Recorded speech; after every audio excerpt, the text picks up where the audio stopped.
Krishna, buenas tardes en Mayapur y buenos días en México.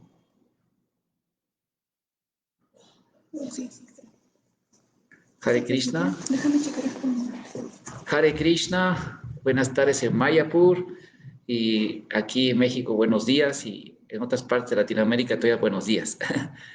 Bueno, es un placer estar con ustedes aquí para dar esta clase. Ojalá se escuche porque estoy con la computadora.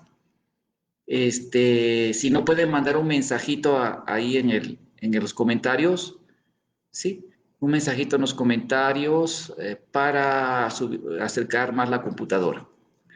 Bueno, quiero agradecer mucho a la madre Mahaprema Devidasi, a Prabhu Chitak, que me invitaron, a la madre Mahaprema, y Prabhu Chitak hizo el contacto para dar esta clase que para nosotros es Srimad Bhagavatam.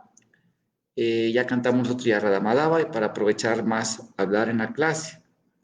Entonces, su servidor, yo soy Hare Krishna Das, soy discípulo de Santidad Hridayananda Das Goswami Maharaj, mi maestro espiritual.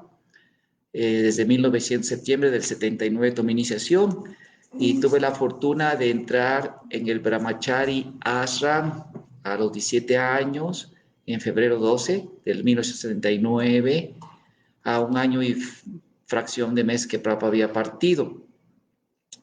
Y tuve la fortuna de conocer a mi maestro espiritual y ser iniciado y todo, ¿verdad? Y desde entonces, pues, dedicándome a la vida espiritual, Brahmacharya por 6 años, distribuyendo libros casi en la calle por 21 y sigo distribuyendo libros, ahora en estantes, ¿verdad? Así en diferentes flea markets y así en lugares culturales, ponemos los estantes, en fin, y predicando. Y bueno, tuve la fortuna también, por la orden de mi guru y inspiración de Krishna, de terminar mis estudios, ya ¿verdad? Después de 25 años de estar en el servicio vocacional, profesionales, licenciatura en letras españolas, y por la gracia de mi maestro espiritual y Krishna, obtuve la medalla de honor al mérito universitario por ser alumno de mayor promedio en mi facultad, la Facultad de Ciencias, Educación y Humanidades de la Universidad Autónoma de Coahuila. Y luego empezamos nuestros estudios superiores, graduado en Bhakti Shastri, también mi doctorado en Filosofía de la Historia por parte de la Universidad Internacional Euroamericana, que era un consorcio de universidades que abarcaba toda Latinoamérica. Y ahora sigo como investigador en lo que digamos fue la universidad inicial de esto, que es el Dharma College Internacional, ¿sí? Con sede en Panamá y España, y sigo siendo representante aquí en esta zona y soy académico asociado investigador, ¿sí? Y mi tesis se editó por la Universidad Internacional, la Editorial Académica Española, que se llama Una revisión histórica de la antigua cultura y religión de la India. Y algunos libros más que hemos hecho por allí, ¿verdad? Voy a tratar de enseñárselos por allí. Y bueno, pero vamos a leer el Srimad Bhagavatam primero. Este es mi primer libro. ¿Ok? Bueno, vamos a leer el Bhagavatam y ahorita vamos a tocar el tema que se llama Krishna en la historia de la cultura védica y la India. ¿Sí? Vamos a leer el texto. Narayana Namaskritya Naranchaiva Narottamam Devi Sarasatim Vyasam Tato Yayam Udiraye. Om Namo Bhagavate Vasudevaya. Om Namo Bhagavate Vasudevaya. Om Namo Bhagavate Vasudevaya. Bueno, voy a leer el Bhagavatam, canto tercero, capítulo número 1. Ah, no, perdón, es 2, ¿sí? Texto número 10. Le vamos a pedir a Radita que venga para que ahorita muestre aquí nuestro templo. ¿Está Rada por allí? Bueno, sí, vamos ahorita un segundito. Voy a leer el texto y ahorita les voy a dar un darshan de nuestras deidades. Estamos aquí en el templo de Radha Govinda Mandir con los devotos de aquí. Van a ver. Vamos a leer aquí el texto número 10. Dice así en sánscrito. Devasya maya yasprita ye chanya asa astritaha ramyate dirnata vyakai atmani uttamana haro. Traducción. Las palabras de personas confundidas por la energía ilusoria del Señor no pueden desviar bajo ninguna circunstancia la inteligencia de aquellos que son almas completamente entregadas. Significado de su divina gracia Srila Prabhupada. Según todas las evidencias de los Vedas, Sri Krishna es la suprema personalidad de Dios. Esto lo aceptan todos los acharyas, incluso Sripad Sankaracharya. Pero cuando se encontraba presente en este mundo, las diferentes clases de hombres lo aceptaron de diferentes maneras. Y por lo tanto, sus conjeturas acerca del Señor eran también diferentes. Por lo general, las personas que tenían fe en las escrituras reveladas aceptaban al Señor tal como es, y todas ellas se sumieron en una gran aflicción cuando el Señor partió del mundo. En el canto primero ya hemos hablado del lamento de Arjuna y de Yudhishthir, para quienes la partida de Sri Krishna fue prácticamente intolerable hasta el fin de sus vidas. Los Yadavas conocían al Señor solo parcialmente, pero también son gloriosos por haber tenido la oportunidad de relacionarse con el Señor, que actuó como jefe de su familia. Además, por haber ofrecido al Señor un servicio íntimo. Los Yadavas y demás devotos del Señor son diferentes de aquellos que conjeturaban equivocadamente que él era una personalidad humana ordinaria. Esta clase de personas están ciertamente confundidas por la energía ilusoria. Son diabólicas y envidiosas del Señor Supremo. La energía ilusoria actúa sobre ellas de manera muy poderosa, pues a pesar de su elevada educación mundana, dichas personas carecen de fe y están infectadas por la mentalidad tea. Siempre tienen un gran deseo de dejar claro que Krishna era un hombre ordinario, que fue muerto por un cazador como consecuencia de los muchos actos impíos que realizó al conspirar para matar a los hijos de Dhritarashtra y Jarasandha, los reyes demoníacos de la tierra. Personas como esas no tienen fe alguna en la declaración del Bhagavad Gita, que dice que el Señor no le afectan las reacciones de las acciones. Naman karmani limpiati. Según el punto de vista ateo, la familia de Sri Krishna, la dinastía Yadu, fue destruida por la maldición de los brahmanas, debido a los pecados cometidos por Krishna al matar a los hijos de Dhritarashtra, etc. Todas esas blasfemias no tocan el corazón de los devotos del Señor, pues ellos conocen perfectamente cómo son las cosas. Su inteligencia nunca se perturba en lo que se refiere al Señor, mas aquellos que se perturban por las declaraciones de los asuras también se condenan. Eso es lo que quiso decir Uddhava en este verso. Om ayanati mirandasya yananjana salakaya chakshuru militan yena tasmai sigurave namaha. Si chaitanya manovista nestapitan yena bhutale swayam rupa kadamahyam tadati swapadantikan yaya si Krishna chaitanya prabhu nityananda si advaita gadahar si vasadi gaura bhakta brinda. Hare Krishna Krishna Krishna Hare Hare Hare Rama Rama Rama Hare Hare. Mukhang karoti vachalam pangulam gayante grinja kripatang aham bande figuro dinatarinam. Bueno, vamos ahorita antes, les voy a dar un pequeño darshan de que nuestro templo, para que ustedes vean a su señoría Radha Govinda, Shila Prabhupada, que nos ha acompañado ya por más de 30 años en Saltillo y antes. Y a todos los devotos.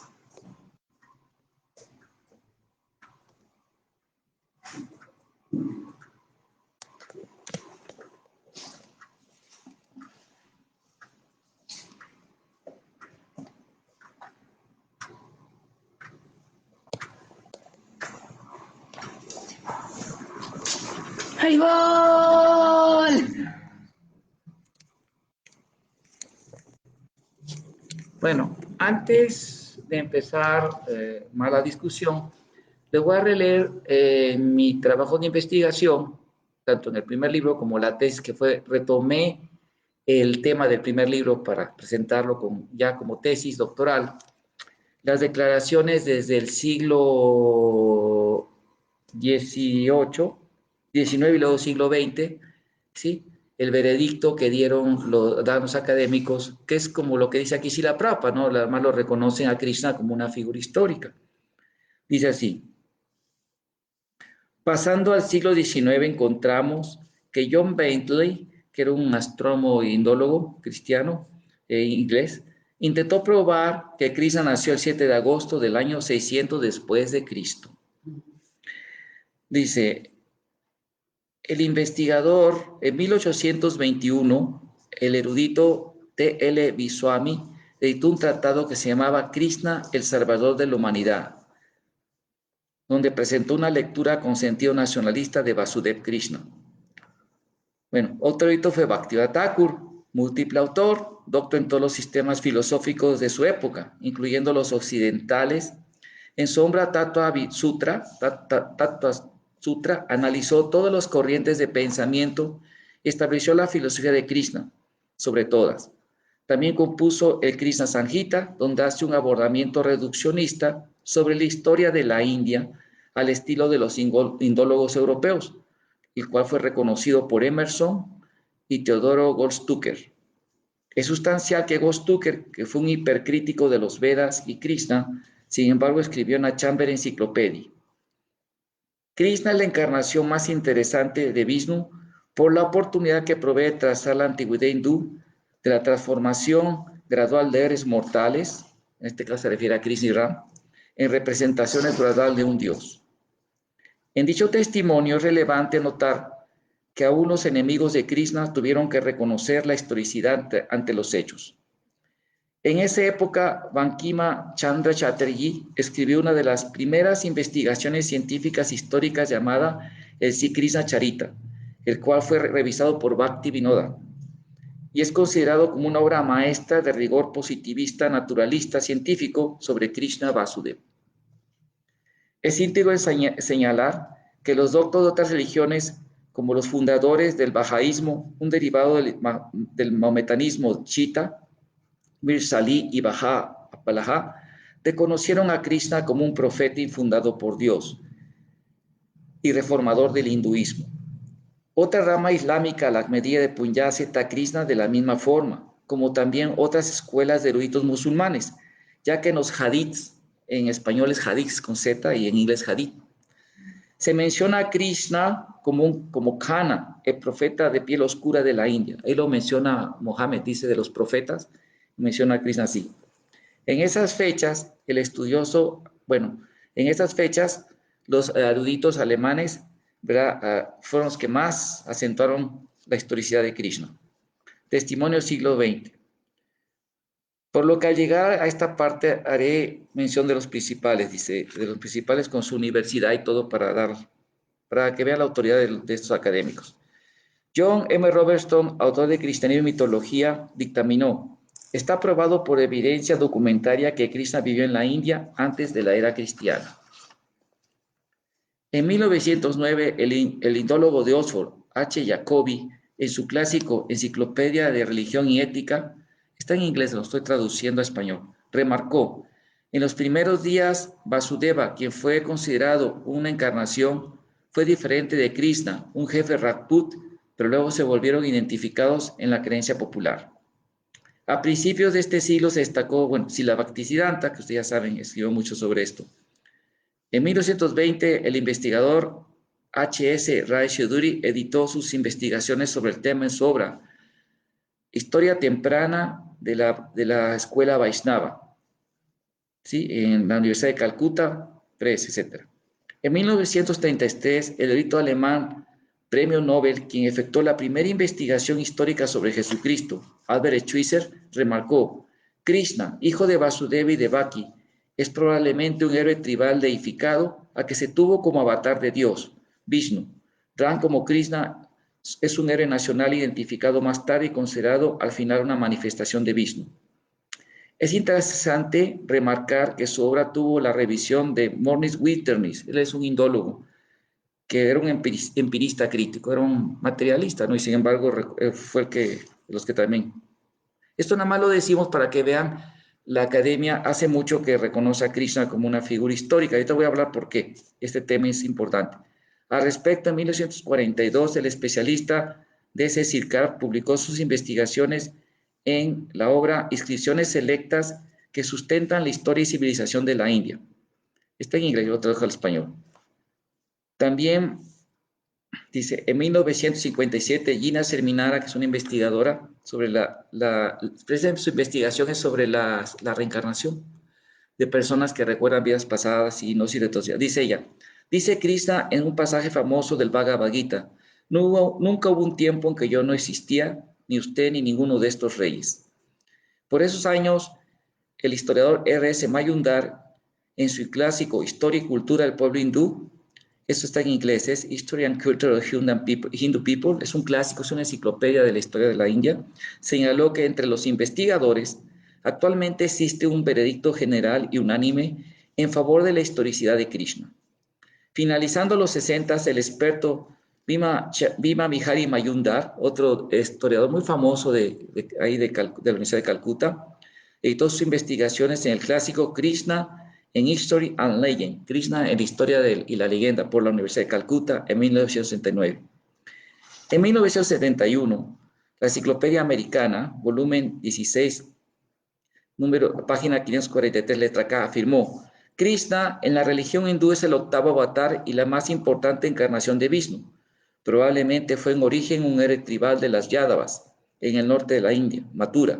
Sus muchas aventuras se mencionan en el 10º canto del Bhagavad Purana, y en el Bhagavad Gita es el maestro que revela la doctrina del Bhakti, o devoción amorosa.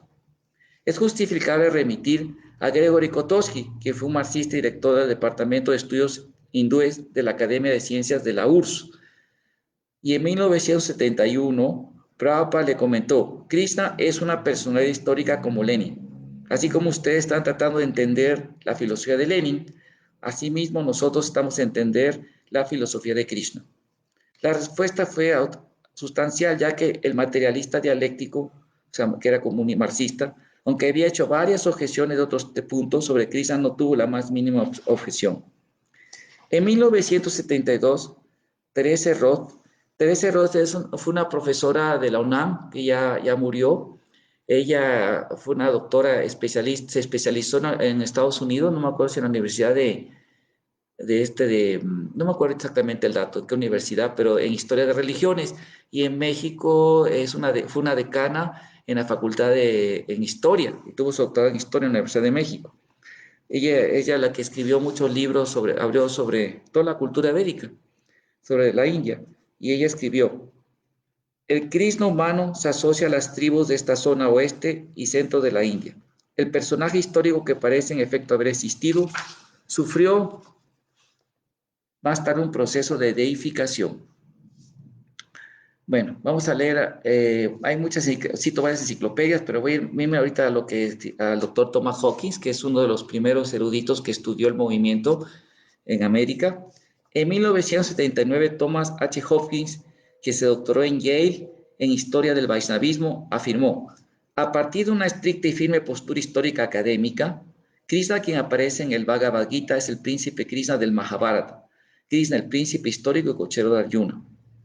Y voy a ir ahorita a la, ¿cómo se llama? Para ahorrar un poquito de tiempo ya. Me voy a ir aquí está. A que en 1989 el experto Andrew Rosanen, del Centro de Estudios de las Religiones del Mundo de Harvard, escribió: Krishna Vasudev es el preciso foco de investigaciones arqueológicas. Ese mismo año, la New British Encyclopedia, o sea, la Enciclopedia Británica, volumen 7, Macropedia, afirmó: Vasudev Krishna, un príncipe Brisni que fue presumiblemente también un líder religioso elevado a divinidad por el V a.C. Y en fin, así sigo hasta el testimonio del siglo XXI, ¿verdad? Las investigaciones pasó el arqueólogo, el doctor T.B.K. Rayan, en India un documental que se llama In the Share of Krishna, en la búsqueda de Krishna, de toda la documentación arqueológica que hubo que se ha hecho del Mahabharata, 35 sitios que han escarbado. Luego está Eddie Bryan, catedrático de la Universidad de New Jersey, editó sus investigaciones sobre el tema en la obra Quest for Historical Krishna, la búsqueda por el Krishna histórico, por la Oxford Universidad Press. Otra obra interesante también, claro que es muy interesante, aunque ahorita vamos a hablar del paradigma de tiempo que él utiliza. Y en 2006, otro libro muy interesante se llamó Share for Historical Krishna, la búsqueda del Krishna histórico, por el doctor Navaratna Rayaran, doctor matemático, investigador, que ha presentado varios libros sobre la revisión histórica de la cultura hindú, muy odiado por los académicos occidentales y los conservadores. Y en 2006, el doctor Narahari Achar, doctor investigador de la Universidad de Memphis, del Departamento de Físico-Matemáticas y Astronomía, comenzó su exposición sobre su investigación en las fechas sobre Krishna y la batalla de Kurukshetra, basado en las referencias arqueoastronómicas del Mahabharata, usando los programas sofisticados de búsqueda astronómica computarizados, y los ha presentado en varios planetarios en India, Estados Unidos y México. En fin, así digamos, hay más. Bueno, ¿por qué leo esto? Es interesante porque aquí Prabhupada explica, ¿no? Cómo ya en la cultura de la India existía la tendencia de la gente que hablaba de cómo se llama Krishna, verlo a Krishna como una figura histórica. Pero vamos a hablar ahorita una cosa muy importante antes de entrar. Vamos a hablar, primero que todo, cuando se estudia la historia y la cultura de la India, lo que es la ciencia llamada indología, hay que explicar aquí que existe, la indología no es una disciplina monolítica, unificada, al contrario, o sea, la indología hay una serie de posturas y de opiniones y de hipótesis y de escuelas, podríamos decirlo, que se podían resumir a grandes rasgos, se podían resumir así. Existen los indólogos conservadores, tanto, sobre todo occidentales, ¿sí? Y muchos de India con tendencia comunista, marxistas, que defienden el modelo conservador de la indología, un modelo histórico creado en la época de la colonia británica, con el British Raj, cuando la colonia británica, a partir de 1977, creó un modelo de historia ahorita vamos a hablar cómo estaba basado, y lo defienden como cruzados, ¿no? Hay muchos destacados, no quiero decir nombres, los conozco, son personas que también están en ahorita vamos a hablar por qué pasa eso, pero así. Existen también los indólogos y eruditos revisionistas, que por lo general que son del movimiento hindutva de India. El movimiento hindutva es un movimiento que buscaba de la época insurgente, de la época también al fin de la época colonial. Surgieron ellos buscando la libertad de la India como país independiente, los nacionalistas hindúes. Y de hecho en India ahorita el partido donde está nuestro muy apreciado presidente Modi y antes Bajpayee, todos ellos, ¿cómo se llama? Defienden la cultura hindú, la tradición hindú y todo eso, ¿no? Y ellos tienen su partido político, ¿verdad? El Bharatiya Janata Party, que es que ellos defienden la cultura hindú y todo eso. Entonces, hay indólogos que son de esa tendencia hindutva que defienden con mucha recalcitrancia la historia tradicional de la India. Y también existen, digamos, los eruditos neutrales, yo me siento así, ¿verdad? Que tratan de investigar de una manera objetiva, neutral, cuál es la verdad de la historia de Krishna, la India y todo eso. Entonces, en la época colonial, ¿sí? Se creó el objetivo el académico por parte de la Academia Británica, ¿sí? No fue estudiar objetivamente la cultura hindú. O sea, esto es un problema. Por ejemplo, yo me hice mi doctorado en filosofía de la historia porque me interesó mucho cómo la filosofía de la historia estudia las causas de cómo se va construyendo la historia, los factores sociales, los factores económicos, los factores políticos que influyen a cómo se crean los paradigmas. Y no nada más de, digamos, porque cambian los conceptos con el pasar de la historia. No es lo mismo la indología de ahorita o la aptitud de Inglaterra incluso. La primera universidad del movimiento Vaishnava para estudios de ya posgrado, doctorados y eso, es el Instituto de Estudios Hindúes, Hindu Institute of Hindu Studies, que está, ¿cómo se llama?, en la Universidad de Oxford, que son eruditos devotos. Se está agotando la batería, mi querida técnica. Ve por Rada, por favor, Lila. ¿Puedes ir por Rada, por favor? Dile que está agotando la batería. Ella debe estar aquí, dile que no se vaya. Entonces, es interesante esto porque ellos son muy diferentes a los de antes, ¿no?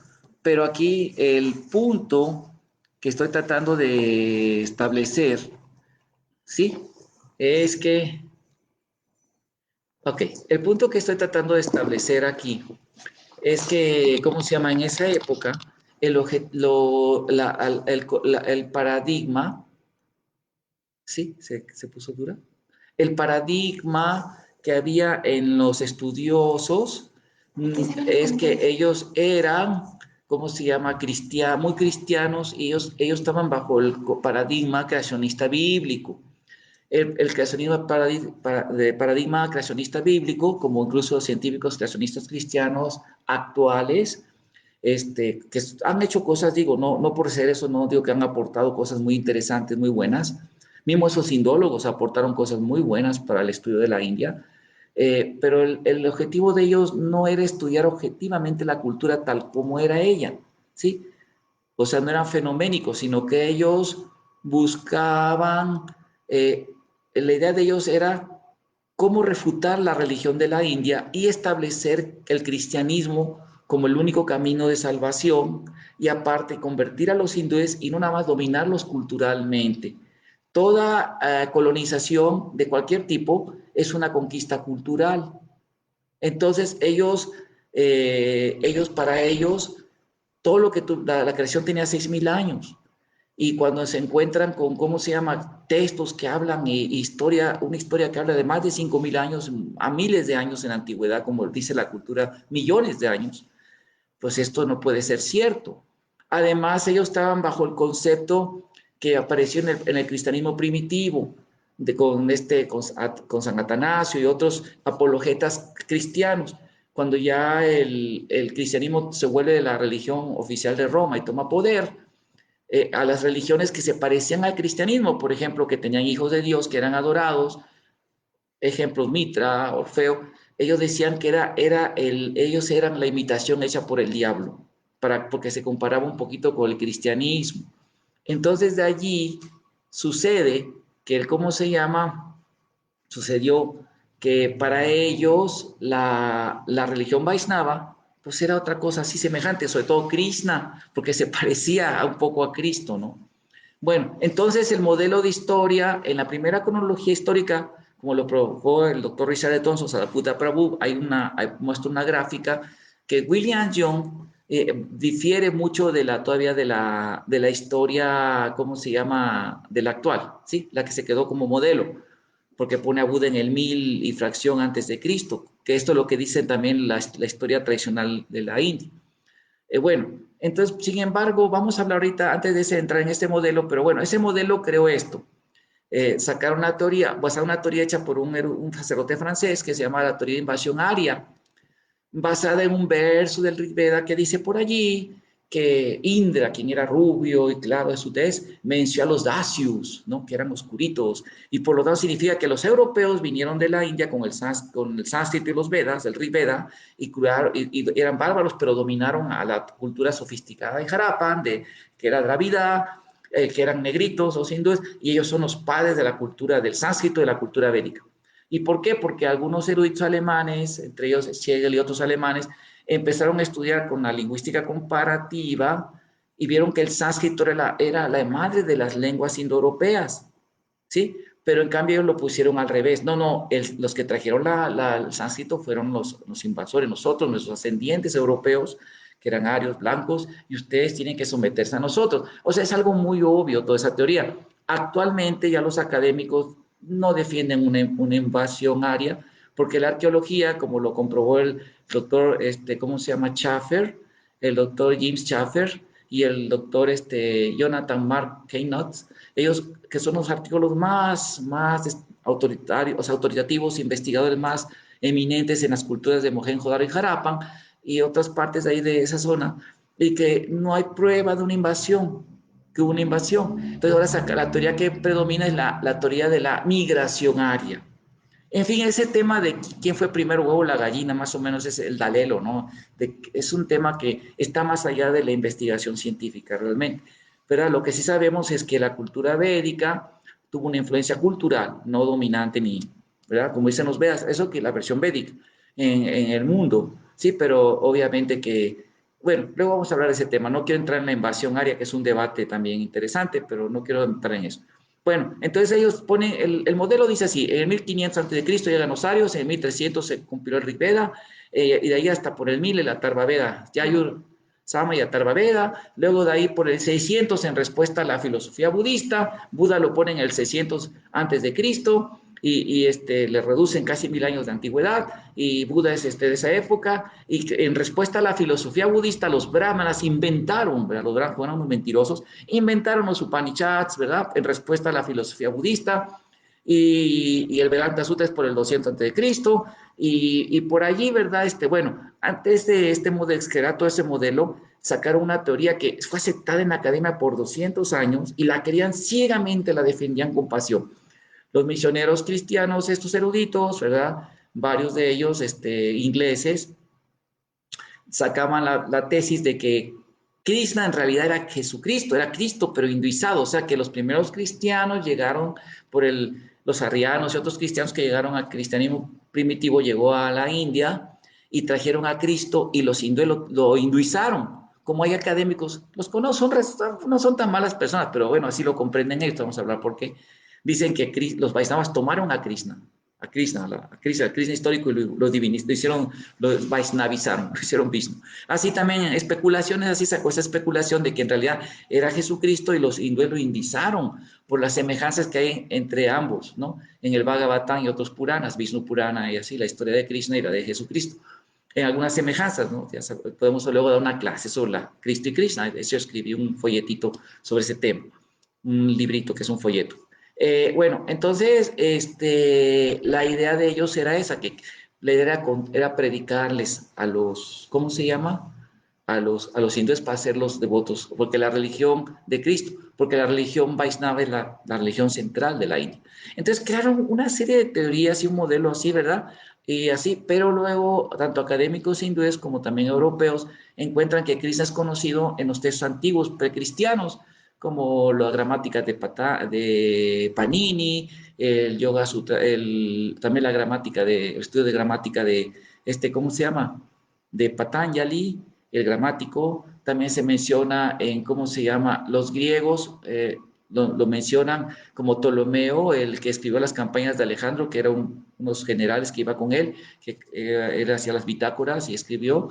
Era un historiador, habla que Krishna, el rey Puru, que era Purushottama, que combatió con Alejandro en el río Yalum, llevaban un palanquín con la deidad de Krishna al frente porque le tenían mucho miedo, porque era un conquistador que venció a la potencia más poderosa, que eran los persas. Y fíjense, los venció con solamente 35,000 soldados griegos contra 250,000 persas y los derrotó. Entonces le tenían un miedo, ¿no? Así como Krishna derrotó a Yarasandha, que era un ejército enorme, ¿no? Krishna 18 veces.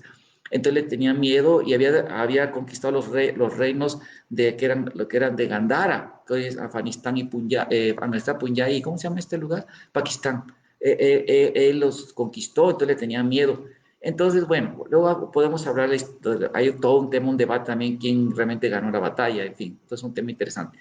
Pero aquí Ptolomeo y también el historiador de Alejandro, Quinto Curso, menciona ese testimonio, como los hindúes, el rey Purushottama, llevaba, ¿verdad?, a Krishna al frente de la batalla. Esto es interesante porque así esas probó que Krishna era mucho más antiguo que el cristianismo, y también Heliodoro, el embajador griego Heliodoro, él se hizo devoto de Krishna y vivía en Bhopal, en Madhya Pradesh, en la India Central, y construyó un templo de Krishna con una inscripción en griego y en el sánscrito con el alfabeto Brahmi, que dice que esta columna fue la Garuda Stamba, como la que tenemos aquí, también está en Mayapur, la Garuda Stamba. Fue hecho este templo por Heliodoro, un gran devoto Bhagavata, que adoraba a Krishna, etc. Y encontraron también ahí en Bhopal más restos de más templos con columnas jónicas, que eso muestra que los griegos hicieron devotos de Krishna. Bueno, entonces también el historiador griego Megástenes, en su obra Índica, que también fue ahí a Taxila, la colonia griega, que entró en relaciones diplomáticas con los reyes hindúes, a cambio de elefantes, les tenían miedo los griegos a los elefantes. Bueno, entonces los cambiaron como armas de guerra. Entonces, Megástenes habla precisamente cuando habla la cultura de todo del rey Chandragupta, porque, bueno, ahorita vamos a hablar de la historia esto, habla también, ¿verdad?, como en Mathura Krishna era adorado, que los reyes Yadavas era su dinastía y que vivió 123 generaciones de reyes antes de Alejandro.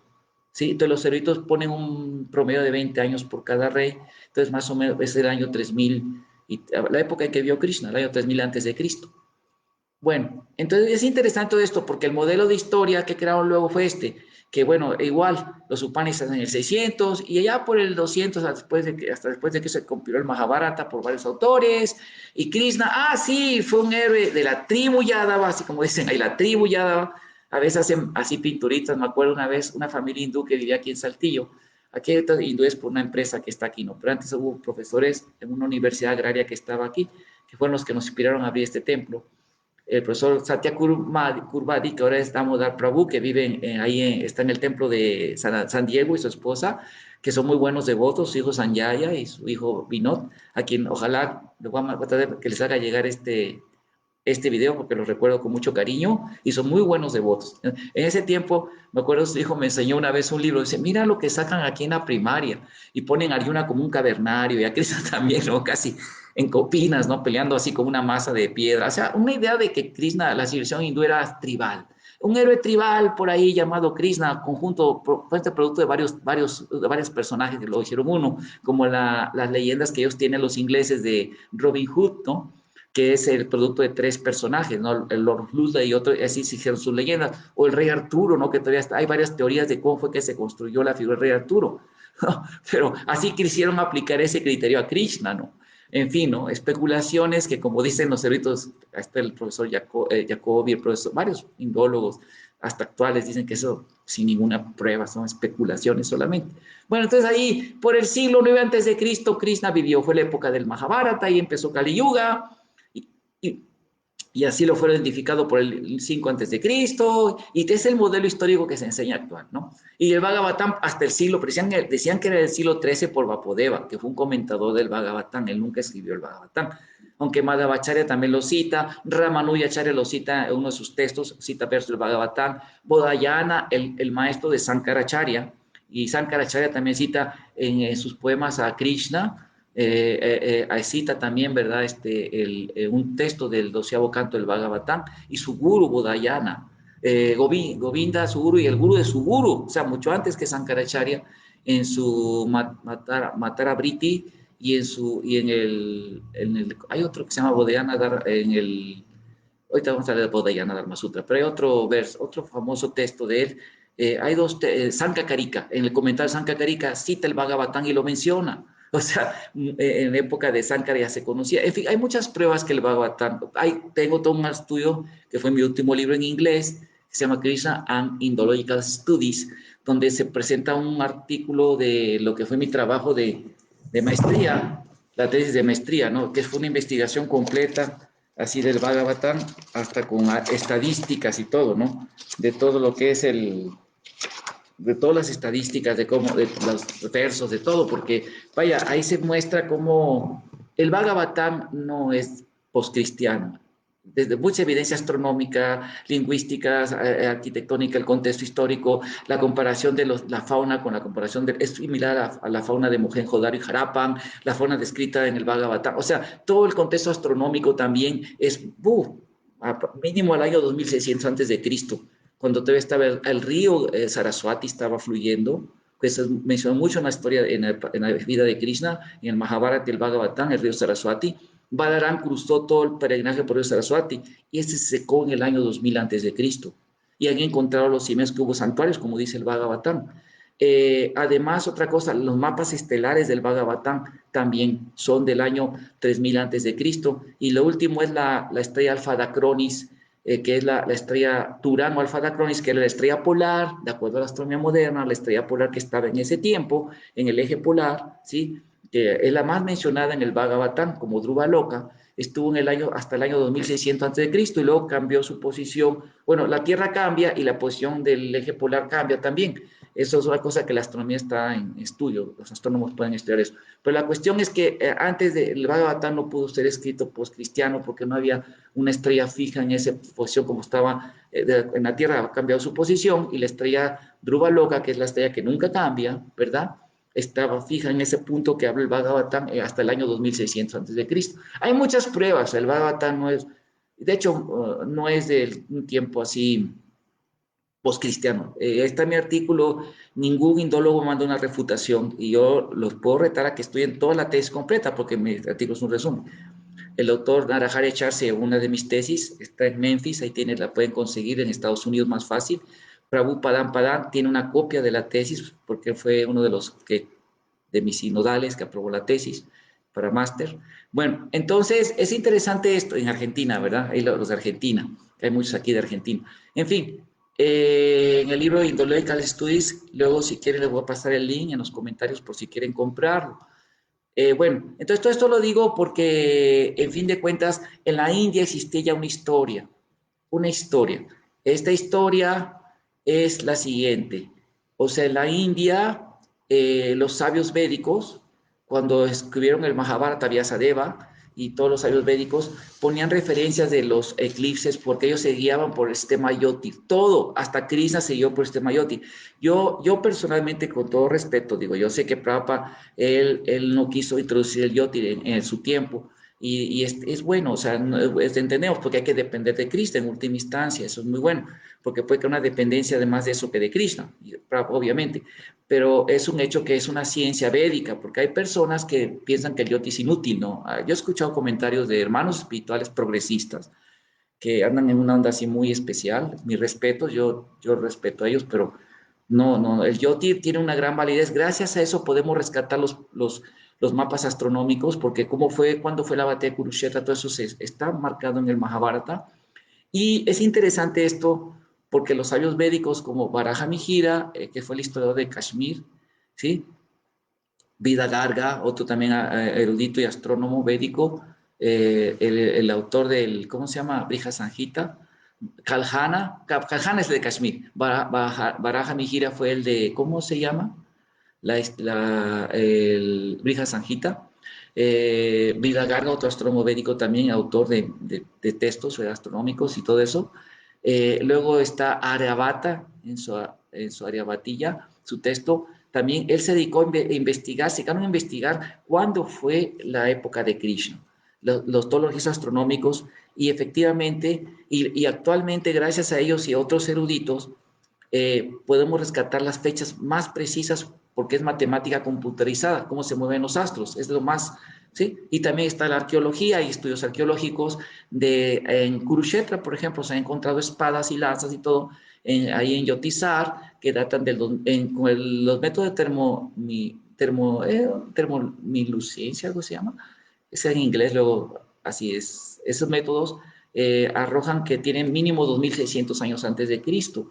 Entonces, pero la astronomía matemática védica marcaba los calendarios védicos, los panchangas, ¿sí? Y los yotir, el sistema yotir. Y es interesante que así como la cultura cristiana occidental basó una era a partir de nacimiento de Jesucristo, aunque hay unos errores de cálculo por 5 años. Cristo fue 5 años antes de la época marcada, un error que tuvieron, pero se basa y hasta la fecha sigue manejando los calendarios de la sociedad global actual.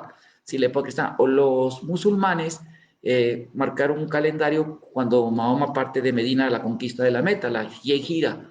En inglés hizo un poquito diferente, Hejira. ¿sí? Ahí es su calendario. Así los hindúes, como dicen los especialistas, de la doctora Teresa Roth, marcaron el inicio de una era calendárica, así como ahora se basa en Cristo, con la partida de Krishna, que es el inicio de Kali Yuga. Se oficializa la partida de Krishna con la entrada de Kali Yuga. Aunque el Bhagavatam explica que Kali Yuga entró y unos 32 años después Krishna partió, hizo su ascensión, su regreso al mundo espiritual. Entonces es interesante porque fue un calendario que guió la India casi por pues casi 3000 años, era el único calendario hasta que aparece la red Bikram y crean otra era, la era Bikram, otro calendario, pero ahí se habla que los años que de esa era a la era de Kali Yuga, basados en también esa misma cronología, y la era Saka, la Saka Abda, que Prabhupada lo cita mucho en sus textos. La era de los Saka, 70 años antes de Cristo. Son calendarios, pero como quiera, el Panchanga de los calendarios Yotiri de la India se basa en la partida de Krishna. O sea, que es una figura que es una impresión histórica tan grande en India que era así como ahorita el cristianismo, Cristo en el cristianismo. Entonces es interesante porque cuando uno revisa también, es muy interesante esto, que cuando uno revisa toda la historia de los textos, digamos, no hindúes, como los agnósticos, ateos, todas corrientes, como los charvakas, los ayivacas, los kayaticas, todos esos que no eran los sanquiateos, todos ellos, ¿verdad? Ninguno se opone o habla contra la historicidad de Krishna, para nada. Y los Jains, los Jains que son ateos, aunque creen en reencarnación, parecido a los budistas, ¿no? Creen en la reencarnación y buscan una liberación del samsara tipo budista, así, impersonal, nirvanista. Ellos aceptan a Krishna como uno de los sabios Tirthakara, de grandes personalidades y sabios. Ellos dan una lista de 25 más o menos grandes figuras y mencionan a Krishna como uno de los grandes arhats, adorables personalidades, aunque criticaban su filosofía, pero lo consideraban un gran maestro, ¿no? Eh, También los budistas, ¿sí? Hablan de Krishna en el Sutra Pitaka, en Alita Visara, que son obras de la vida de Buda, se habla directamente de Krishna, y en el budismo, las ramas de budismo que hablan a Japón, a Krishna lo consideran un bodhisattva, Kanu Bodhisattva, y en Sodai, ahí en Japón, hay un templo muy grande budista, muy famoso, donde a la entrada está una relieve, escultura en relieve de Krishna, y ahí también hay imágenes de Krishna tocando su flauta, su Asan Chakra, su flor de loto, su flauta, todo. Y era Kanu Bodhisattva, era uno de los bodhisattvas, de los grandes budas. En fin, los budistas hablan de Krishna también, igual como una figura histórica, y ellos son agnósticos, los budistas, digo, son bastante agnósticos, casi no hay ramas así, vaya, son tendencia agnóstica. Y también los griegos, como ya hablamos, que invadieron la India. Luego otra invasión o invasores que hicieron devotos de Krishna son los chinos, los Kushan, que estos Kushan conquistaron lo que fue Taxila, la colonia griega, hicieron devotos. Y su segundo rey, después del rey conquistador, el segundo o tercer rey de ellos, se llamó Vasudev Kushan, su papá le puso el nombre de Krishna. Y hay moneditas del rey Vasudeva. Kushan, hicieron templos de Vishnu hermosos, ¿no? También es interesante la fuerza transcultural, bueno, los jainistas, luego los musulmanes que invaden la India, como ya explicamos en el Hadith, Mohammed habla de muchos profetas, porque en el Corán se hablan varios profetas, dice que hay más de 120,000 profetas en el mundo y que en el Corán menciona como a 12 y que hay más, ¿no? Y ahí también se habla a los hindúes les llaman de una manera, a los que no son abránicos, ¿no? Como los zoroastrianos, los hindúes, los taoístas y de otras religiones. Y ahí también en el Hadith, es un Hadith ya muy antiguo, que dice varios profetas, y entonces menciona que en India el profeta era de tez oscura llamado Kana. Kana es otro de los nombres de Krishna, Kanai, Kanaya, Krishna Kanaya, que es muy famoso, porque era niño travieso, ¿verdad? Krishna. En fin, entonces Krishna ha dejado una impresión histórica tan grande en India, así como el cristianismo Jesucristo. Y estamos hablando que ahorita actualmente, ¿cómo se llama? Krishna, ya no hay hindúes que no se tenga Krishna. El Bhagavad Gita es la base, hindúes fieles, devotos, ¿verdad? El Bhagavad Gita es la base de la religión de la India, ¿sí? Ahora, ¿por qué hablamos de esto? Es interesante porque todo esto refuerza la fe. Además de esto, que los acharyas, los grandes sabios védicos, todos, ¿verdad? Y ahora es interesante esto porque en India, vamos a hablar un poquito en India, ya lo que está pasando en India. En India vemos que hay choques de fuerzas políticas muy fuertes. Ustedes que viven allá tal vez en Mayapur es como un mundo incubado, un mundo espiritual, no sé, a veces no están conscientes o sí están conscientes, no sé. Pero en India resulta que en India los partidos de tendencia izquierdista, comunista, ¿sí? De esas tendencias, cuando toman poder o son la mayoría en los senados, sí, en el Senado, en los congresos de India, luego cuando no gana este partido que ahorita está, que refiende la cultura hindú, ellos siempre atacan a Krishna por los medios, en los libros de texto quitan a Krishna de la historia, porque hay un programa de desenraizar la cultura de la India por parte de los grupos globalizantes, como los partidos tenéis comunistas, izquierdistas. Y hay así, yo he visto académicos hindúes tontos, ¿no? O sea, gente loca, ¿no? O sea, ya es un delirio, negacionismo histórico es un delirio, ¿no? Delirar, se ponen a delirar tonterías contra Krishna y a veces yo sí les escribo, ¿no? Les digo, oye, ¿por qué estás haciendo esto? Y por ejemplo, el hallazgo de Dwarka, que eso, o sea, más pasó en la televisión en el fin de los 80, en los periódicos, salió en todos lados, ¿sí? Lo dejaron estancado cuando no gobernó el Bharatiya Janata Party. Yo no estoy diciendo que los hindutanos han hecho excesos, tienen sus problemas que tienen que ir resolviendo ellos, ¿verdad? Etcétera, etcétera. Pero yo me refiero a esta cuestión de atacar la religión. ¿Por qué? Porque como en toda guerra política, de hecho, los especialistas han comprobado, desde que estudian la historia, como los sociólogos de la historia de religión y antropólogos de la religión han comprobado que una fuerza muy grande de fuerza social es la religión. Y si tú destruyes la religión, creas estabilidad en una cultura para poder dominar. Y eso hicieron los musulmanes cuando entraron a la India, destruyeron el Krishna Yamabumi y pusieron una mezquita. Lo mismo el Ram Yamabumi lo destruyeron, hicieron una mezquita, que fue el problema muy famoso en los 90, ¿verdad? Que ahora van a hacer un aeropuerto en Ayodhya, llamado Sirran y todo eso. Bueno, entonces también así, ¿cómo se llama? Los comunistas, ¿sí? Les gusta mucho atacar la religión para desestabilizar, ¿no? Y les gusta desinformar a la gente. Son ateos militantes, ¿no? Y es interesante los ateos militantes que no faltan en India y la mitología de la India y todos esos conceptos arcaicos de los colonialistas, ¿no? Cuando hay tanta base histórica y los hallazgos los reinterpretan, los dejan a un lado, ¿no? No los promueven. Y ahorita la academia hindú honesta, yo digo, no hindutano, no, o sea, no fanático, no. Muchos hindúes están rescatando su cultura porque están en la faceta, 70 años de su independencia, de la construcción de su identidad nacional. A diferencia de nuestros países como México o Argentina, que ya tienen 200 años de ser independientes, ¿no?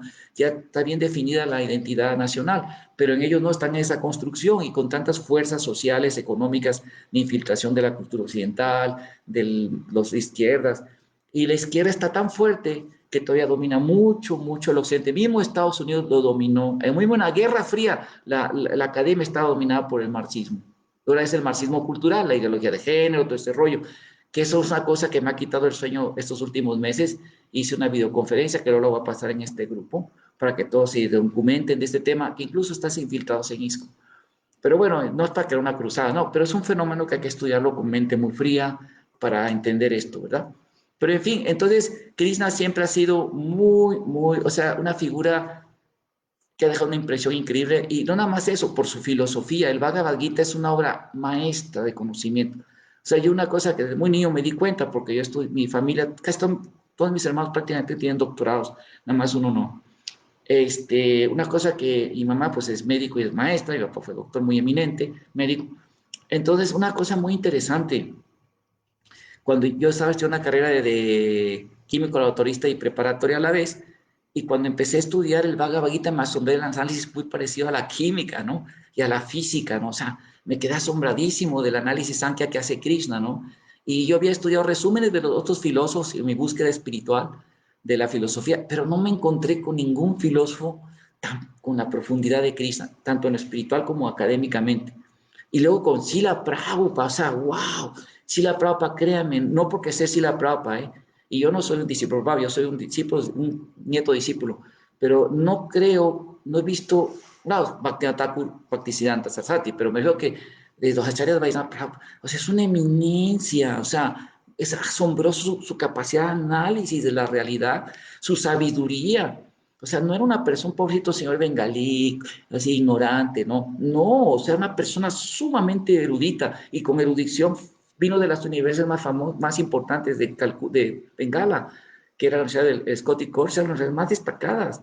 Como ahorita sería, yo creo que la UNAM en México Oxford o en Inglaterra o aquí Harvard en Estados Unidos o Berkeley. O sea, Prabhupada es una persona muy erudita y muy sabia y aparte una persona muy asombrosa su conocimiento, la verdad, es asombroso. Y el Srimad Bhagavatam de Vedavyasa, wow, o sea, es una obra maestra, créanmelo. Tiene un adelanto, o sea, el primer canto tiene todas las características de una introducción de un libro actual, que te pide una introducción, ¿sí? Antecedentes, la temática, o sea, está, y luego el desarrollo que es los antecedentes hasta el noveno canto de la historia, un libro perfectamente histórico con su genealogía, con todo, cuándo fueron sus fechas, todo, ¿no? De hecho, hay genealogía perfecta de la época de Manu hasta Krishna. Y luego viene el pasatiempo de Krishna y luego los análisis filosóficos del Bhagavatam, los Vedas personificados, las oraciones de Brahma, todas las oraciones están llenas de análisis ontológicos, o sea, a categorización de la realidad, análisis epistemológicos, análisis teológicos, o sea, es admirable. Yo, en una vida uno no puede comprender el Bhagavatam, o sea, es una obra admirable, ¿no? Admirable. Entonces, es nuestro deber como devotos. Yo sé que todos tenemos diferentes tendencias. Hay devotos que tienen tendencias eruditas, filosóficas, que son muy bramínicos. Hay otros que tienen más tendencias ritualísticas. Hay devotos que tienen tendencias más sencillas. En realidad, hay muchos tipos de devotos, ¿verdad? Devotos y devotas, claro. Muy santos, sin duda. Pero los devotos que tienen esa tendencia académica deben ser apoyados para predicar la conciencia de Krishna. Debemos de presentar al mundo esto, ¿no? Y mi maestro espiritual, yo he visto que ha hecho un gran esfuerzo, aunque ha recibido a veces no la mejor apreciación, pero un gran esfuerzo de cómo presentar la conciencia de Krishna de una manera muy inteligentemente. Yo personalmente soy muy ortodoxo, a mí amo la cultura hindú. Aquí los hindúes, tengo mucha amistad con la comunidad hindú aquí, son muy buenos conmigo, realmente los quiero mucho, con mi familia, mi esposa y todo. Eso nos quiere mucho y nos trata muy bien, ¿verdad? Todo, pero es necesario programas como esos, Krishna West, son muy importantes para llegar al mundo, a la gente social en general, que no va a ser brahmínica, ni monje, ni así, ¿verdad? Hinduista, ¿verdad? Y tenemos que tener programas puente, como hace Devamrita Maharaj, programas puente, programas restaurantes, Prabhupada, programas de todo tipo. Prabhupada dice en el primer canto, famoso verso ese, de que aquí debemos utilizar toda la arte, ciencia, cultura, todo. Prabhupada quería eso, ¿eh? Yo quiero que las preguntas no vayan a salir la típica pregunta de confrontación que dicen, ¿y es necesario leer libros de filosofía? Y no, o nomás los libros de Prabhupada, ¿no? O sea, por favor, o sea, no, digo, son preguntas que no son serias, ¿no? Obviamente, todo depende de la calidad de cada devoto, ¿no? Pero Prabhupada en espiritualismo dialéctico, que tenemos en español como dialéctica espiritual, ya lo editó en español BBT, un discípulo de Prabhupada que pasó toda su vida corrigiendo ese libro, los detalles de las preguntas con otros profesores y todo. Este devoto, Varyavasi Prabhu, ¿cómo se llama? Me pidió que hiciera la introducción y la firmó otro de mis sinodales de tesis doctoral. Ahí, ¿verdad? Muy interesante todo eso que hicimos. Ese libro nos da una base muy buena para conocer el pensamiento occidental en comparación con la filosofía occidental. Léanlo, por favor, aprovechelo. Prabhupada era un erudito, Bhaktivedanta Maharaj era un erudito, Bhaktivedanta Thakur fue un gran erudito, todos los acharyas fueron grandes eruditos. Entonces, aprovechen esta sabiduría y aprendan cómo presentarla a todos.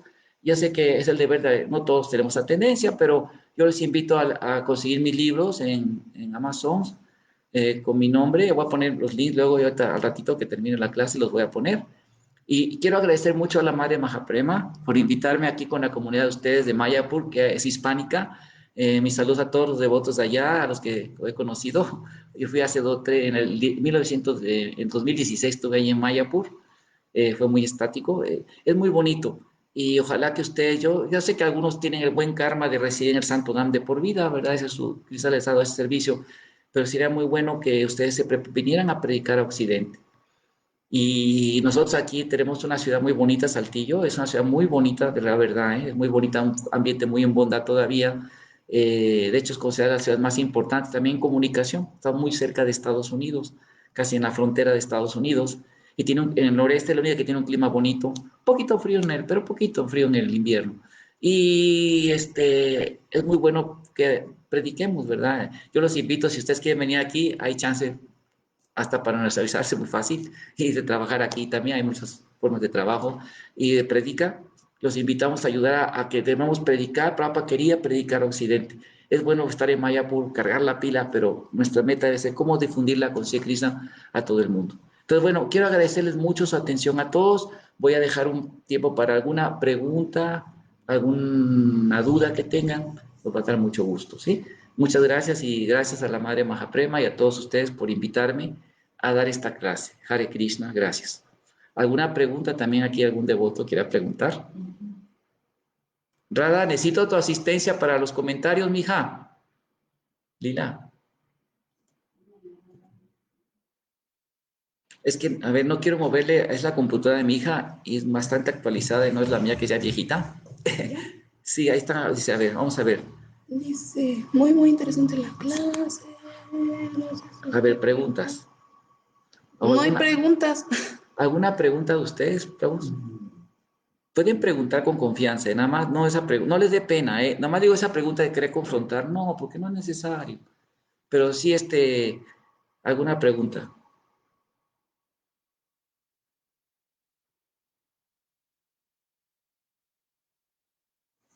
Ahí salen los comentarios para que nos respondan. ¿Alguna pregunta?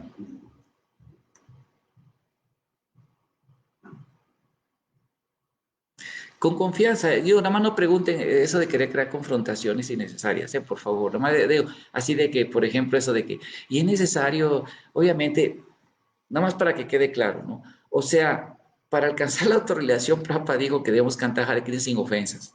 Y tenemos que leer Srimad Bhagavatam. O sea, hay 5 aspectos muy importantes que dijo Sri Rupa Goswami basado en lo que el señor Chaitanya Mahaprabhu le enseñó. Nama Kirtan, el canto del santo nombre, Bhagavata Sravana, escuchar el Srimad Bhagavatam, estudiar el Srimad Bhagavatam, ¿sí? Por parte de los devotos. ¿Cómo se llama el siguiente? Nama Kirtan Bhagavata Sravana, Matura Sevana, servir en un lugar sagrado, Sadayasi Murtiran, adorar con fe la deidad, con amor y devoción, y, ¿cómo se llama?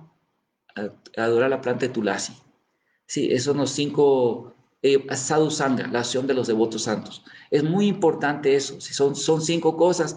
Y Jiva Goswami ha dicho también que el puro santo nombre es suficiente, Prabhupada lo comenta en el Chaitanya Charitamrita, pero necesitamos Pancharatika Vidhi y Bhagavad Vidhi, o sea, son 2 rieles, reglas y regulaciones, rituales devocionales, todo eso es importante, y también Bhagavatam Viji, canto el santo nombre, predicar el Srimad Bhagavatam. Son 2 rielitos, porque la archana, todo eso nos crea buenos hábitos.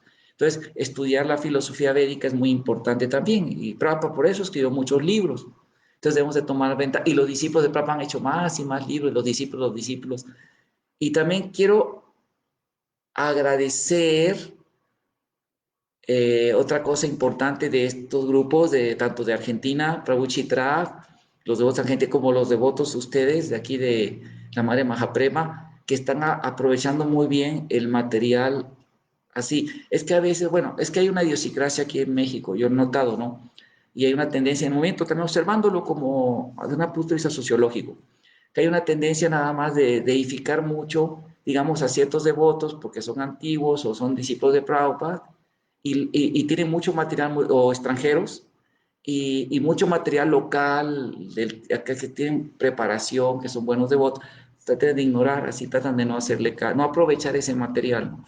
Y yo veo que ustedes en Argentina y lo que he visto que ponen aquí, aparte de aprovechar a los grandes santos discípulos de Prabhupada, aprovechan a muchos de sus hermanos espirituales que tienen conocimiento espiritual, y he visto, ¿no? También en Argentina, y muchos de Argentina, ¿no? No nada más extranjeros, y eso es muy bueno, ¿no? Porque si no en México hay una tendencia que se llama malinchismo, y eso lo estudió muy bien un intelectual muy famoso, muy favorable a Krishna, le gustaba mucho Krishna, de hecho le consiguió conferencias a Srila Prabhupada, que se llamó Octavio Paz, fue premio Nobel. Yo lo vi en el templo muchas veces, pero no sabía que él era, yo era un bacta muy joven, ni sabía que él era Octavio Paz. Ahí andaba y alguna de sus novias las conocí. Yo no sabía hasta quién era Octavio Paz, como también a la actriz Angélica Aragón, yo la vi mucho en el templo, hasta en Mongol Arte, y conocía que ella era una actriz. En fin, en un libro muy interesante, se llama El laberinto de la soledad, escribe un ensayo sociológico de México. Y una cosa que nota él eso, ¿no? Que los mexicanos tienen que ser muy malinchistas, o sea, que nada más alaban a los extranjeros y así, ¿no? Y a su propia gente la desprecia. Esa tendencia bueno, y más que todo en la Ciudad de México, es más visto eso, en la Ciudad de México, ¿no? Porque México no es la Ciudad de México, es un país, la República de Estados Unidos Mexicana, es una república enorme, ¿no? En fin, pero qué bueno que ustedes aprovechan y yo estoy para servirles. Como les voy a poner los links en mi computadora, para no regarla ahorita aquí la conferencia, para que puedan conseguir estos libros y en su defecto, pues pueden pedirlos por PDF, yo se los mandaría con mucho gusto para que los puedan bajar y leer, para estar actualizados y puedan predicar, ¿sí? Y hay un devoto muy bueno en India que se llama Charpani Das. Él también es máster en indología, está predicando mucho, está en el sur de la India. Y ahorita estoy asesorando a un muchacho que vive ahí en Mayapur, que se llama Chintia Vedana, que es historiador, que está haciendo un estudio sobre Vishnupri y todo su parampara y todo eso, ¿no? Y él, ahí les voy a pedir un poquito de apoyo para que lo apoyen para ir a la biblioteca, está haciendo investigación. Y así hay varios devotos que son gente que Chapani Prabhu está predicando mucho esos temas allá en India. Lo pueden ustedes invitar también a que dé una conferencia aquí en su grupo, o ahí en Mayapur, que dé un seminario. Es muy experto también en estos temas. Él dicho me contactó y hemos estado en comunicación. Entonces, si hay alguna última para ya cerrar la conferencia, porque tengo otra clase a las 11 de México, hace unas casi 2 horas, pero con confianza, alguna duda que tengan ustedes, díganme, ¿no? En los comentarios, por favor, ya digan, no, para ya saber. ¿Les quedó alguna duda? ¿Alguna duda? Bueno, lo bueno es que se va a repetir y los que no vieron en vivo ahorita la clase pueden, ¿cómo se llama eso? Poner preguntas y se las contestaremos en el transcurso de la semana y luego se repite y lo ven. Y bueno, quiero agradecer a todos, también aquí agradezco a los devotos que nos ayudan mucho y a Prabhu, la madre Mauna Vilambini, Prabhu Rasikendra que está aquí, su hija Lila, Radita, mi hija Radia se fue por allá. Ven para acá, ella es bailarina de Bharatanatyam y maestra de Kung Fu también, buena entrenadora de Kung Fu. Aquí viene Radha. Asómate, Radha. Sí, mi esposa Madhu, que estaba ocupada como siempre. Y bueno, Madhusudana Dividasi y Hare Krishna, muchas gracias a todos ustedes. Todas las glorias a Srila Prabhupada, todas las glorias a sus discípulos santos, gurus y discípulos santos, y a todos los discípulos de todos los discípulos, por ser tan santos y tan genuinos. Y gracias por permitirme servirles y por favor continúen siendo muy estrictos en su vida espiritual, con sus rondas, sus principios, sadhana, y lean mucho los libros de Prabhupada y los otros libros de los discípulos de Prabhupada y prediquen, no dejen de predicar. Es muy importante predicar este momento de conciencia de Cristo. Muchas gracias, Hare Krishna. Hay que subirlo, entonces finaliza.